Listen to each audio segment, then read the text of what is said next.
Hey, this is Steve Halleck of TikToking. As always, you can find all my watches and content at TikToking.com, and I'm at Steve Halleck on Instagram. Now, today I have one of the ultimate watches from one of my favorite brands. This is the Urwerk CC1, a watch that's very hard to find. They only made 50 of these in two different versions, so 25 and 25, and it is really the kind of big daddy Urwerk. Most of their watches, at least at this time, I mean, these came out now over 10 years ago, I think, and their watches at the time were sort of between $40,000 and $100,000 retail, and I think this started at almost $300,000 retail. It was incredibly challenging to make work and was always supposed to be almost more like a concept watch. So let's dig into what it actually does, and we'll talk about how they got here too. So of course the main thing here is linear time. Now, prior to this watch, nobody had actually successfully pulled off an actual linear minute and jumping linear hour watch. The watch is named the CC1. The first C is Cartier. There was a guy named Louis Cartier who developed a prototype watch for Patek Philippe in the late 1950s, and it used a linear mechanism that was similar to this, but I don't think it ever worked. There's only one of them. It's in the Patek Museum.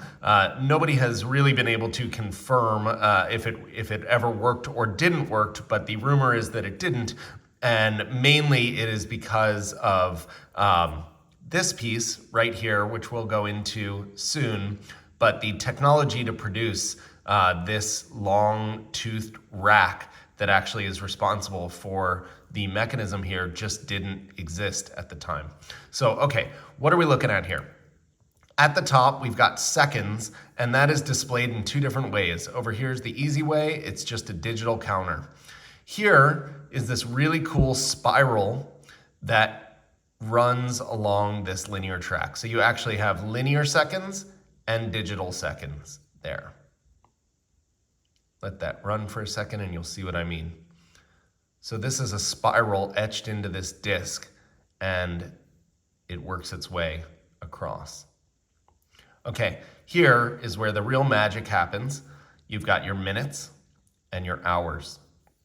Now I'm gonna have to run through how this works, run through the time to really show you, but we'll talk about the rest of it while I do that, and we'll see if it naturally gets itself a little bit closer to 60 for us here. So how does it actually work? Well, the main action side is, as I said, over here. So you've got basically right here a vertical cam that lifts.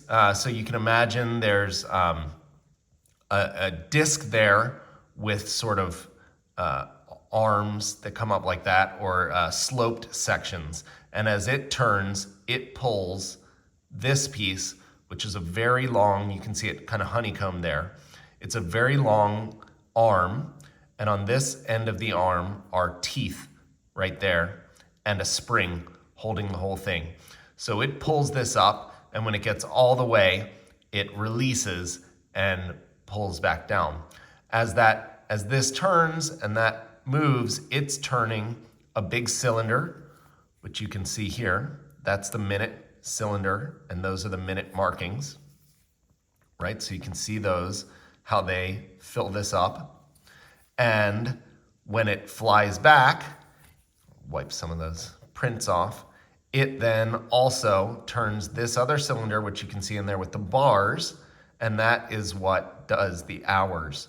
Now, the really cool thing about Urwerk, aside from all of their cool time-telling displays and stuff, which you don't totally get until you own one and spend time with it, is they really spend a lot of time and effort on the sort of haptics of their mechanisms. I don't even know if that's the right word, but the word I'm looking for is sort of how not only does it fly back, but there is a real quality to how it does it. It's like super satisfying. It's fast, but very mechanical and analog, and you can kind of feel it. There's a springiness to it that is just, it's really beautiful to watch in person. And then another cool thing with these Flyback watches, the CC1 and the 210 and 220 in particular, that also have a big flyback hand, is when it flies back, it actually makes like a little bit of a sound that you can hear if you're in a quiet office or something like that. So I wear a 210 a lot, and I find that the flying back almost is like a petit sonnerie or hour striker. I know when the next hour has ticked off in my quiet office, because I can kind of hear the hand fly back, and you can do the same thing with this one. So let's push it forward through to 9 o'clock here. It's almost there on its own, but we'll go. You see how satisfying that is? You can watch this very quickly go down and this one jump up. And it's like, it's basically so fast that you can't really track it, but slow enough that you can actually see it happen and see something happening. So let's go through another hour and watch it again. Fills up, and boom. Really nice to have on the wrist when you catch it, and it's just like, again, super, super satisfying. And can you guys hear the sound? There you go. Okay, and now let's do one watching this, and you can see how the arm lifts up to rotate that, and now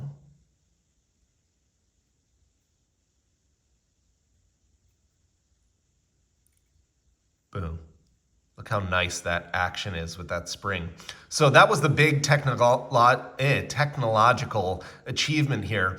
You needed a technology to come out to be able to make this arm so significant that it was able to do this kind of articulation, but also light enough that it didn't put so much wear on the movement and take so much power reserve. So this is actually a process whereby the part is sort of grown out of a disc, and it's able to be made in an extreme precision that would never be able to be done if it was hand cut in older methods. Certainly what was available in the 50s, but not even in the 90s could this have been made. So very, very cool. On this side, you have a window into this little rotor, which is Urwerk's kind of fly brake mechanism. This is an automatic watch, and this is an air turbine that protects the mechanism from overwinding shock, like shock from the rotor. You'll be familiar with this in their later watches. They kind of turn this into a selectable automatic system, but this is one of the first times it was used, and it's really cool to be able to see it through there because it provides a lot of movement. Normally on their later watches, it's just on the back, so you never really see it. So that's a cool thing over there. And I'm gonna show you the watch on the wrist. I had never actually owned one of these before. And I was sort of shocked at how, let me put the crown back in here. Here you can see when it goes through, to show you just what 1 o'clock looks like. So it all comes back, right?